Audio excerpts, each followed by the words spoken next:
मैंने कई बार कहा, लेकिन कई बार ऐसा होता कि जब बेईमानी दिल में आ जाए तो हम सत्य को जानते हैं लेकिन स्वीकार नहीं करते, क्योंकि मेरे मन में बेईमानी आ गई। मैंने कल भी कहा था कि इस देश में, रुक जाओ भैया, इस देश में मौर्य डायनेस्टी के समय मौर्य डायनेस्टी का भारत के जितने बड़े भूभाग पर आधिपत्य था, उतने बड़े भूभाग पर मुगलों का भी आधिपत्य कभी नहीं रहा। क्या? और स्वामी मौर्य से पूछ लो, मार डाला, हजारों साल से रोटी नहीं मिली। झूठा ड्रामा करते हो। अशोक यादव जिस जाति से हैं, उस जाति में वासुदेव कृष्ण अवतरित हुए थे। उनसे बड़ा जलवा जलाल किसी का था क्या?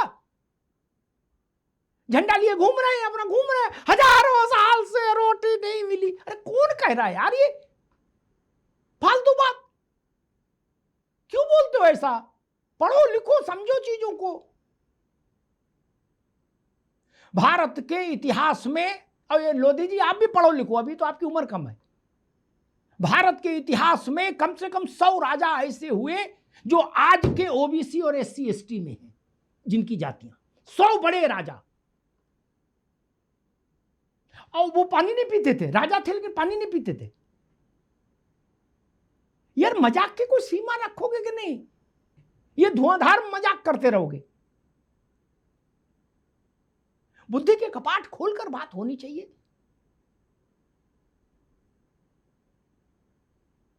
इस देश में राजपूत कितने इलाके में शासन कर रहे थे पता है किसी को? नहीं ना।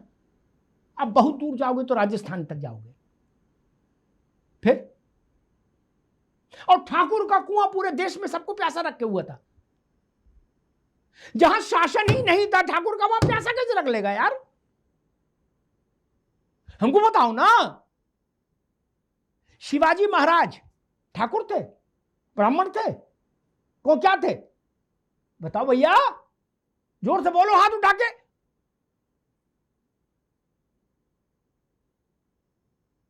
नहीं बोल पाओगे, नहीं बोल पाओगे ना, क्योंकि जानते, अगर या तो जानते नहीं हो तो नहीं बोल पाओगे, या जानते हो और ईमानदारी नहीं है तो भी नहीं बोल पाओगे। शिवाजी महाराज से बड़ा कोई हुआ राजा? नहीं ना। वो ऐसे हो गए, पानी नहीं पीते थे शिवाजी महाराज। इसका मतलब माने कि शिवाजी महाराज पानी नहीं पीते थे और उनको रोटी ऐसे फेंक के दी जाती होगी ना।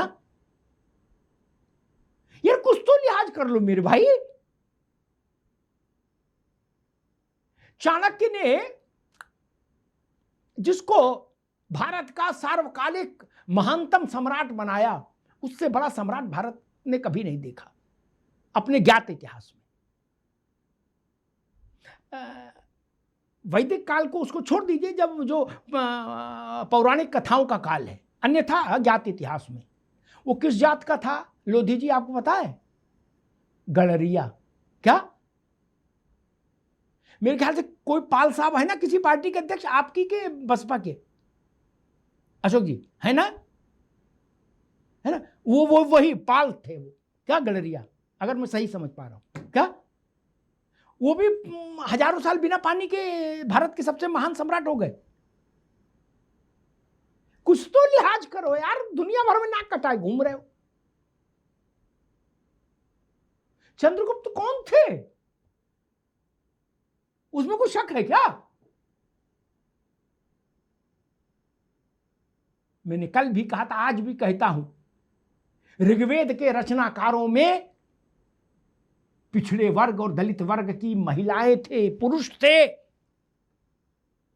ऋग्वेद के रचनाकारों में। उससे पवित्र ग्रंथ तो भारत दुनिया में अवतरित ही नहीं हुआ। दुनिया का पहला ग्रंथ है वो, आप जानने ही नहीं चाहते। भारत 1947 से शुरू नहीं हुआ अशोक भाई ना।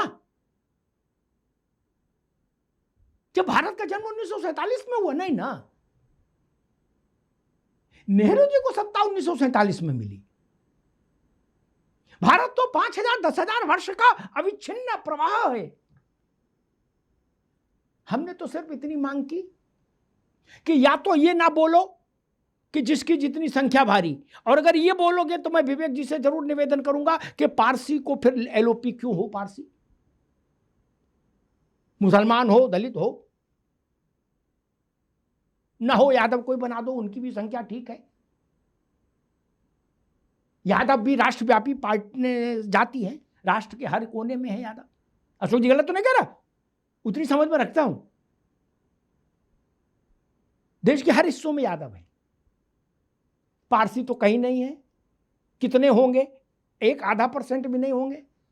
फिर संख्या भारी कैसे निर्धारण करोगे? और इस पर विवाद हो नहीं सकता कि वो पारसी नहीं है। भारत में तो अभी यही व्यवस्था है।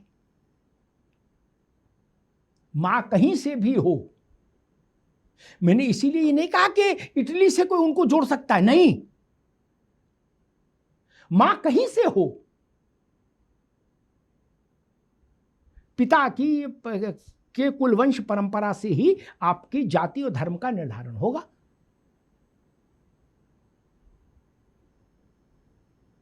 बहुत सारे मुसलमान परिवारों में हिंदुओं की बेटियां गईं किसी न किसी कारण से, लेकिन उनकी जो संतानें हुई वो मुसलमान ही हुई। उनका नाम अशरफ ही हुआ और सकीना, उनका नाम शकुंतला और राजेश नहीं हुआ। यही नियम राहुल जी पर भी लागू है। मैं फिर एक बार कहूंगा कि जब जातियां गिनी ही जा रही हैं, भारत सरकार से भी निवेदन करूंगा, तो सबकी जात गिन डालो। भारत में एक भी आदमी बचना नहीं चाहिए। नवजात बच्चे से लेके मृत्यु की प्रतीक्षा कर रहा बुजुर्ग तक कोई छूटना नहीं चाहिए, कोई बचना नहीं चाहिए। एक ही बार में हो जाए खेला, रेलम रेला रेलम रेला। हम भी तो देखें आखिर जातियों का महासमुद्र कितना बड़ा है, अशोक जी नहीं? फिर अपने अपने हिसाब से मथानी लेके मत लेना उस समुद्र को, अगड़े में, पिछड़े में, दलित में, वंचित में, दिस में, देट में। लेकिन एक बार सबका एक्सरे, राहुल जी ने कहा जाति की गिनती ही एक्सरे है, तो मेरा निवेदन है विवेक जी आपसे कि इस एक पुण्य एक्सरे के काम से समाज के बाकी वर्गों को वंचित मत करिए ना। अब आएंगे नहीं, आप सिर्फ इतना कह रहे सबका एक्सरे करा दो। जब एक बार हो ही रहा है, जैसे वैक्सीन लगी कोविड में, तो सबकी लग गई ना एक ही बार में। ऐसा तो नहीं हुआ कि पहले पिछड़ों की लगेगी, फिर दलितों की लगेगी, फिर अगड़ों की लगेगी। वैसे जात की गिनती हो रही है, खर्चा हो ही रहा, एक बार सबकी करा दो, सबका मन भर जाए, सब अपना अपना आंकड़ा देख ले, उसका प्रिंट आउट निकाल के रात में तकिया के नीचे रख के सो ले, छाती ठंडा जाए। ये देश समझ लेगा कि सामाजिक न्याय हो गया। धन्यवाद।